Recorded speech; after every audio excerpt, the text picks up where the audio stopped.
Here's my book review of Fludd, that's spelled F-L-U-D-D, by Hilary Mantel.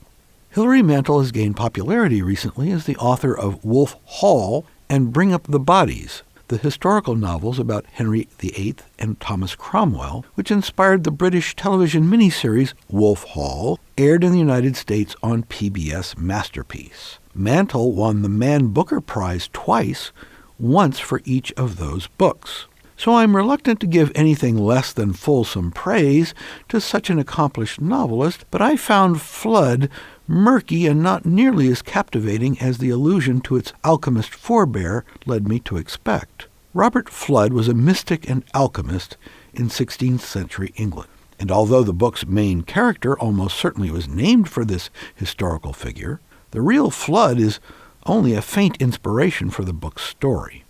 This novel is all about a small Catholic parish in northern England. The time frame is indefinite, I think, but it feels like the 1950s. The first half of the book describes the mundane travails of Father Angwin and a mostly miserable and impoverished group of nuns.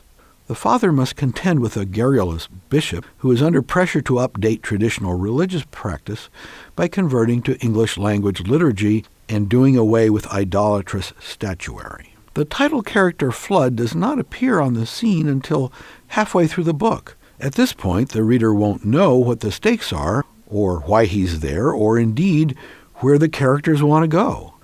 Okay, it's a literary novel, and maybe it doesn't require a genre plot, but I didn't have a hint of what it was all about.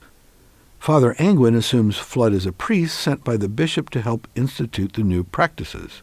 Amazingly, his credentials are never in question. In truth, Fludd may be an errant priest, a con man, an emissary of heaven or hell, or even Satan himself. You won't know by book's end.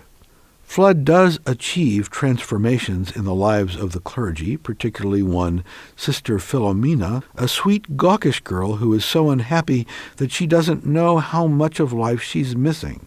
Fludd induces her to run away with him, introduces her to the joys of the flesh, and then abandons her.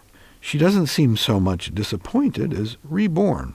Is the allusion to the historical Fludd that this latter-day fellow could work alchemy on people's lives? The book wanted to be more than it was. At least that's what I think I wanted. If I missed the point, I welcome your comments. Gerald Everett Jones is the author of Bonfire of the Vanderbilts and host of the Get Published radio show.